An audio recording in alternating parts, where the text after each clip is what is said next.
Battre un record de profondeur avec les samouraïs de la plongée. Redécouvrir un animal bien utile et injustement méprisé. Comprendre l'influence du cerveau sur la guérison des maladies. Accorder ses violons sur le fonctionnement de la stéréo. Filmer des images sous des angles que l'on croyait impossibles grâce à la miniaturisation. Bonjour, c'est E égale M6. Les Japonais s'attaquent à l'exploration des fosses sous-marines. Une bonne occasion de voir comment on conçoit et on fabrique un sous-marin de grande profondeur. Tout de suite après, les sangsues. Ces charmantes bestioles intéressent de près les chercheurs britanniques qui les utilisent même en chirurgie humaine. Mais tout d'abord, cap sur le Japon.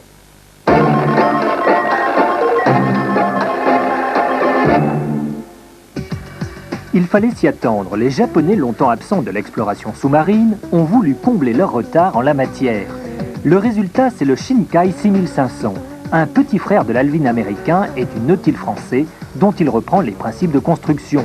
L'efficacité japonaise ne laisse aucune part à l'improvisation, conception assistée par ordinateur ou test hydrodynamique de la coque. La partie la plus sensible du sous-marin est la sphère de pilotage qui doit supporter à 6000 mètres une pression de 600 atmosphères, soit l'équivalent de 600 kg par centimètre carré. Premier test de pression sur une maquette de cette sphère dans un caisson à haute pression.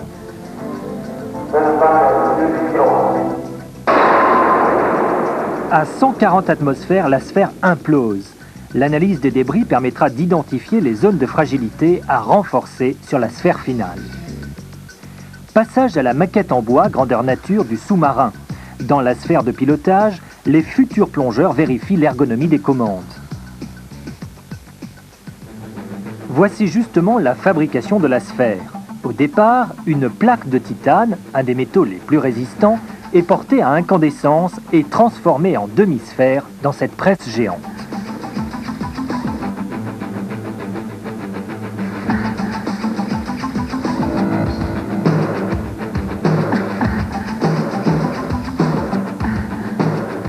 Sortie de la presse, la demi-sphère est usinée par des meules contrôlées par ordinateur. L'opération est particulièrement complexe puisqu'il faut travailler dans les 3 dimensions et que l'épaisseur finale de la coque de titane doit être rigoureusement constante, 73 mm au centième de millimètre près.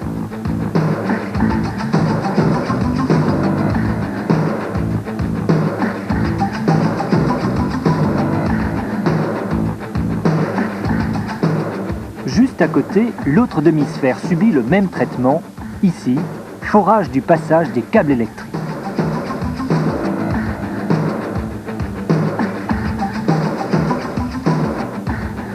Dernière opération, la soudure des 2 demi-sphères ensemble.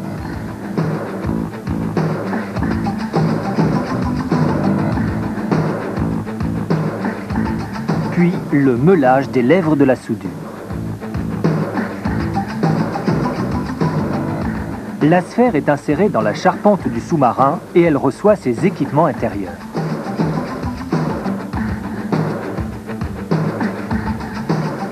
Pose de la coque en résine époxy, coque non étanche puisque l'eau baigne l'intérieur du sous-marin. Voilà le Shinkai mur pour les grandes profondeurs. Plus le Shinkai descend, plus les formes des créatures des abysses sont extraordinaires.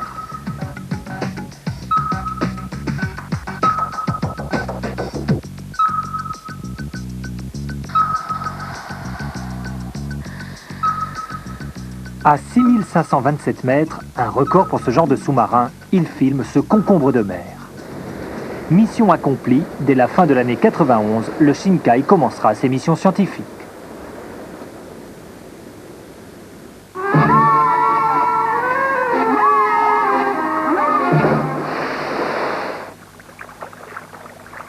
Ces hommes, qui pataugent dans une mare du Pays de Galles, ne sont pas d'inoffensifs touristes, mais des spécialistes des sangsues à la recherche de leur animal favori. Oh, here's one. Ah, en voici une. Qu'elle est belle! Oh, that's a beauty. La beauté en question est une sangsue médicinale de 5 cm de long.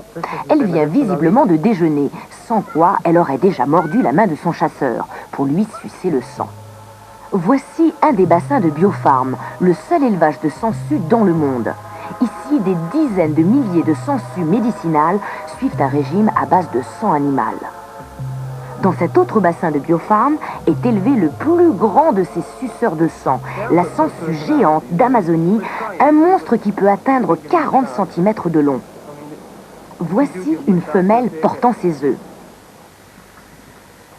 Et voici les bébés qui possèdent déjà l'instinct de la race, sucer le sang de tout ce qui bouge. Pendant des siècles, la saignée pratiquée par les sangsues était considérée comme la panacée universelle. Tout cela a disparu, mais aujourd'hui, les médecins britanniques peuvent encore prescrire des sangsues dans des cas bien particuliers. Ces sangsues arrivent en droite ligne de Biofarm, la ferme à sangsues. Dans ce service de microchirurgie, l'une d'entre elles va être utilisée sur Mark Smith, un homme qui a eu un doigt sectionné lors d'un accident. Les médecins ont pu le lui recoudre, mais se sont heurtés à un autre problème. Si le sang irrigue bien le doigt en passant par l'artère principale, qui a été ressoudée, il ne peut pas s'évacuer car il a été impossible de recoudre une à une les petites veines par où il s'écoule normalement. Résultat, le doigt est dangereusement congestionné. C'est là qu'interviennent les sangsues. Elles vont évacuer le sang du doigt de Mark tant que les veines ne se seront pas ressoudées naturellement, ce qui prendra environ une semaine. Va pomper tout doucement et de manière indolore le sang du doigt. Après une trentaine de minutes, l'animal aura réduit la congestion et se détachera tout seul. Il n'y aura plus qu'à remettre ça une heure après avec une autre sangsue. Voici les 3 dents de la sangsue qui lui permettent de se fixer sur son hôte, qui n'est ici qu'un boyau de saucisse. Pour pouvoir digérer le sang qu'elle avale, la sangsue l'empêche de coaguler en sécrétant un anticoagulant, l'irudine, dont ce biologiste démontre l'efficacité. Le tube marqué d'une croix contient, en plus du sang, cette irudine. Après quelques secondes, son sang reste liquide, tandis que le sang témoin s'est coagulé. Une propriété intéressante en médecine pour lutter contre les attaques cardiaques. Conclusion de Pete Miller, le responsable de Biofarm, on traite souvent les sangsues d'horribles bêtes visqueuses. Et en un sens, c'est vrai, ce sont des petits animaux visqueux. Mais d'un point de vue scientifique ou médical, ces animaux peuvent nous en apprendre beaucoup.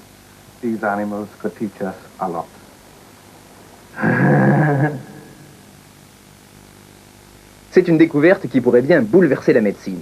Notre cerveau dialogue dans le corps avec le système immunitaire qui combat les maladies. Alors, un bon moral est-il vraiment à guérir? C'est le sujet de notre enquête. Juste avant, comme dans chaque numéro, une erreur. Aujourd'hui, une histoire de météorite.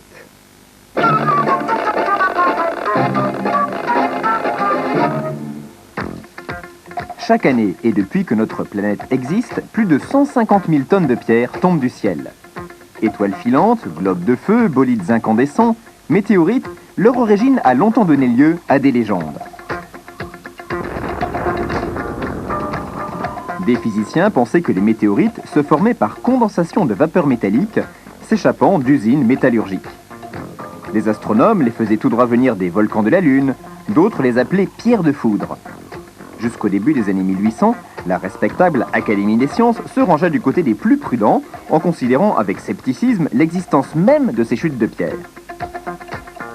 Sur la foi des meilleurs avis scientifiques, on enleva des musées européens des douzaines de météorites considérés comme objets de superstition et indignes d'y être exposés. De nombreuses pièces rares disparurent ainsi à jamais. Ce n'est qu'en 1803 que l'origine extraterrestre des météorites fut acceptée par la communauté scientifique, après une pluie de plus de 2000 pierres à l'Aigle dans l'Orne. La commission d'enquête envoyée par l'Académie des sciences dut se rendre à l'évidence. Et c'est seulement en 1969, après la visite de la Lune par Apollo 11, qu'on a pu comparer les pierres qui tombent du ciel avec celles qu'on a été y chercher. Et rassurez-vous, ce sont pratiquement les mêmes. Les météorites viennent bien de l'espace.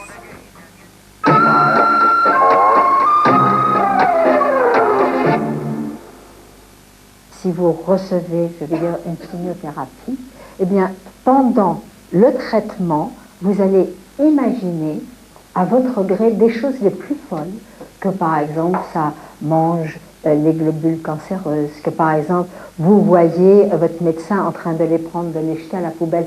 Mais ce qui est important, c'est de le faire et de le refaire tellement sincèrement et souvent qu'on peut complètement, quand le traitement arrive, y adhérer totalement. Ces traitements de soutien émotionnel sont de plus en plus proposés aux cancéreux ou aux malades du sida. Cela veut-il dire qu'un état mental positif aide à guérir une maladie? L'état psychique du malade a-t-il réellement une influence sur sa physiologie?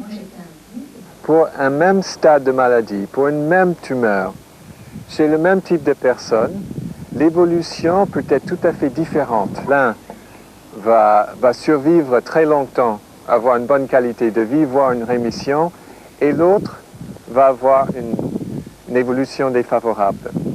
Est-ce que les facteurs psychologiques ne jouent pas un rôle là-dedans? Pourquoi ne pas regarder les choses de manière légèrement différente? Et tout simplement, imaginer qu'en réalité, la façon dont on peut vouloir se battre face à sa maladie dépend de cette maladie. Un patient qui veut se battre est un patient qui a une certaine maladie. Cette maladie n'est pas comparable dans son intensité, dans sa gravité, avec celle d'un patient qui ne veut pas se battre, qui est totalement déprimé. Se battre ou ne pas se battre, ce n'est pas uniquement une affaire de psychisme. C'est une affaire de cerveau appartenant à un corps malade et influencé par ce corps malade. L'équipe de Robert Danzer étudie les liens entre le cerveau et le système immunitaire, un système qui nous protège des maladies et des agressions en tout genre. Organisé comme une véritable armée, ce système immunitaire est toujours à l'affût des virus, bactéries et parasites. Ces soldats, fixés dans les tissus ou patrouillant dans le sang et la lymphe, sont des globules blancs. Aux premières lignes, les troupes de choc, ce sont les macrophages qui cernent les microbes et les avalent. Ils appellent à la rescousse ces globules blancs très mobiles, les lymphocytes. Certains vont détruire les cellules infectées, d'autres produiront des anticorps, ces molécules qui se fixent sur les agresseurs et les neutralisent. Enfin, quand l'ennemi a été détruit, des globules suppresseurs ordonnent le cessez-le-feu. Tout ce petit monde n'agit pas de manière désordonnée. Des estafettes chimiques, les cytokines sécrétées par les lymphocytes et les macrophages coordonnent et optimisent la défense. En apparence, tout fonctionne sans que le cerveau intervienne. Conséquence, on a longtemps pensé que la guérison d'une maladie n'était pas liée à notre état psychique. Mais pourtant, tous les organes produisant les lymphocytes, moelle osseuse, thymus, rate, ganglions lymphatiques, sont bourrés de terminaisons nerveuses. De plus, les lymphocytes disposent de récepteurs d'hormones dont la production est contrôlée par le cerveau. Conclusion, le cerveau peut parler au système immunitaire et en être entendu. Mais qu'est-ce qu'ils peuvent bien se dire ? Dans le premier sens, le système immunitaire transmet au cerveau des informations utiles pour combattre la maladie. Exemple, en cas d'infection, les lymphocytes produisent un messager qui va atteindre le cerveau, lequel va déclencher une poussée de fièvre. Ce n'est pas un hasard, la fièvre nous oblige à rester au lit et toute l'énergie de l'organisme est mobilisée par le système immunitaire pour combattre l'infection. Dans l'autre sens, c'est-à-dire du cerveau vers le système immunitaire, le cerveau pourrait ordonner au système immunitaire d'intensifier le combat contre la maladie ou au contraire de battre en retrait. Incroyable ? Pourtant, plusieurs études ont montré que des chocs psychologiques d'origine professionnelle ou conjugale entraînaient une baisse de l'activité immunitaire. Notre cerveau est divisé en deux parties. L'hémisphère gauche commande la moitié droite du corps et traite des émotions positives, comme la joie ou le plaisir. L'hémisphère droit, lui, traite les émotions négatives, comme le chagrin. Des tests sur le rat et sur l'homme ont montré que l'hémisphère gauche activerait la réponse immunitaire alors que l'hémisphère droit diminuerait son action. D'où l'idée des tenants de la psychosomatique de distraire l'hémisphère droit par des pensées positives pour l'empêcher de bloquer l'action immunitaire. Quelqu'un qui est dans l'enthousiasme, qui respire, qui est ouvert, qui s'oxygène pleinement, il fait du bien à son système immunitaire. On peut avoir une idée des mécanismes, sûrement ça passe par les hormones, mais ce qui est sûr, c'est qu'on voit instinctivement, vous et moi, les résultats. Une thèse que dénonce Robert Danzer. La psychosomatique s'inscrit bien sûr dans tout un réseau de croyances qui concerne les relations qu'il y a entre le corps et l'esprit. Et ces croyances supposent que l'esprit est une entité différente du corps. Or, actuellement, la neurobiologie cherche à réduire l'esprit au fonctionnement du cerveau. Le cerveau est corps. Et cet esprit ne peut pas véritablement exister indépendamment du fonctionnement du corps. Que l'esprit ne soit que le reflet de l'état du corps, ou au contraire, que l'esprit influence l'état du corps, rappelle la querelle de l'œuf et de la poule. Quoi qu'il en soit, système nerveux et système immunitaire communiquent. Le prendre en compte permettra de mieux combattre des maladies comme le sida ou le cancer. Tout le monde ou presque a une chaîne stéréo. Ça veut dire quoi stéréo? Et comment marche l'effet stéréophonique? La réponse après la pub.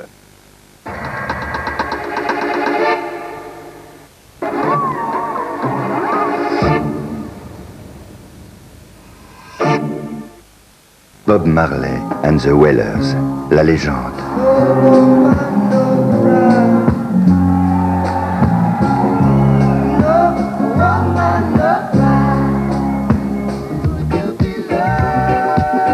Legend, le disque de la légende. Avec Europe 2. J'ai des doutes, le 45 tours de Sarah Mandiano.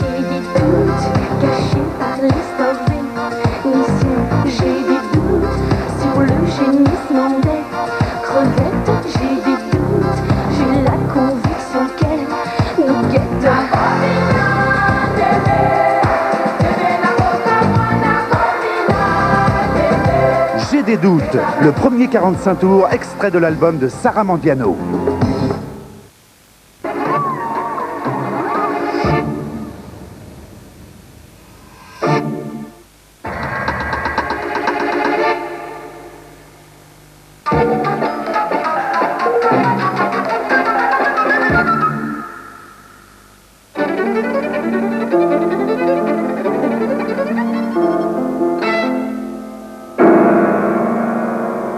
Il y a encore 100 ans, la seule façon d'écouter de la musique, c'était d'en jouer. Et cela posait parfois quelques petits problèmes. Depuis, l'homme a appris à enregistrer et à reproduire les sons. Mais tout d'abord, qu'est-ce qu'un son? Le son est avant tout une vibration qui se propage. Sous l'effet de l'archet, les cordes du violon bougent et font vibrer l'air ambiant. Air qui, à son tour, fait vibrer le tympan. Pour enregistrer cette vibration, le microphone comporte une membrane et un électroaimant. Le son fait vibrer la membrane, qui transmet cette vibration à l'électroaimant. Et l'électroaimant en vibrant crée du courant. Courant ayant la même fréquence et la même modulation que le son qu'il reçoit. Le haut-parleur est exactement l'inverse d'un micro. Sa membrane vibre proportionnellement à l'intensité du courant délivré par l'électroaimant. Un nouveau système, le haut-parleur à plasma, produit du son en excitant l'air par une décharge électrique, comme la foudre produit le tonnerre.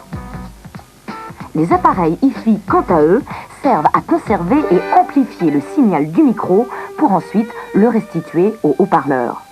Mais un micro et un haut-parleur ne suffisent pas pour restituer parfaitement le son. En effet, de même que deux yeux sont nécessaires pour voir en relief, nos deux oreilles nous permettent d'écouter le relief sonore.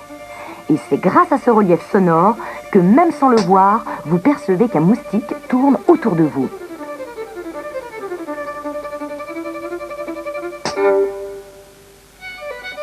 Pour enregistrer le son en relief, c'est tout simple.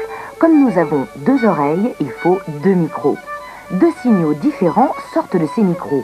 Il faut donc deux haut-parleurs pour les restituer. C'est la stéréophonie. Stéréo en grec, voulant dire relief.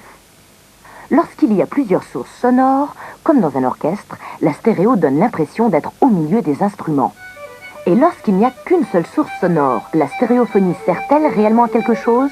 Oui, car si la source est unique, la pièce comporte des murs et des objets qui réfléchissent le son de manière différente. L'oreille entend aussi bien le son direct que les sons réfléchis, et comme il y a donc plusieurs sons venant de directions différentes, la stéréo est nécessaire pour les reproduire. De même, le son du violon sera différent selon que l'on joue dans une salle de concert ou dans une pièce exiguë.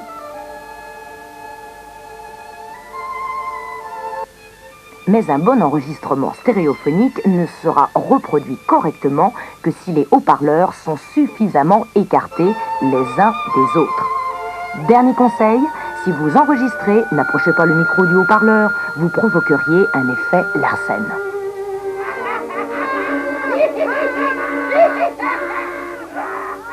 C'était affreux. Ramener des images d'endroits inaccessibles est désormais possible grâce à l'invention qui va suivre. Attention au vertige.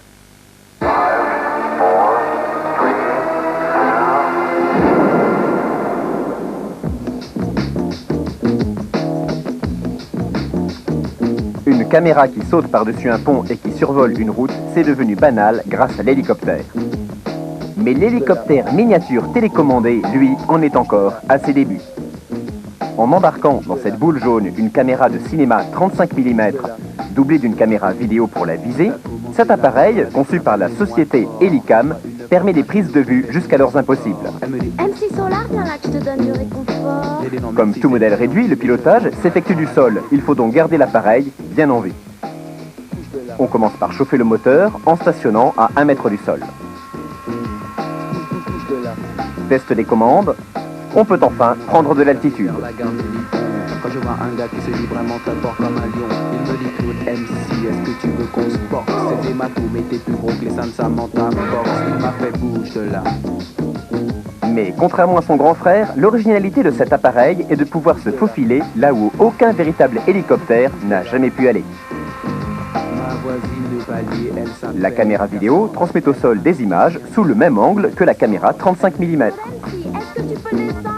J'ai pris mon magnum, j'ai du mal comprendre. L'opérateur peut donc communiquer au pilote les modifications de trajectoire. Travelling au ras du sol, marche avant, marche arrière. Bouge de là. Directement, je suis allé chez Lucie, qui aime les chiens, les chats et 30 millions d'amis. Sa grande maniabilité et sa faible taille lui permettent des mouvements en toute liberté. Avec du sel et bien cuit, elle m'a fait bouge de là. Bouge de là.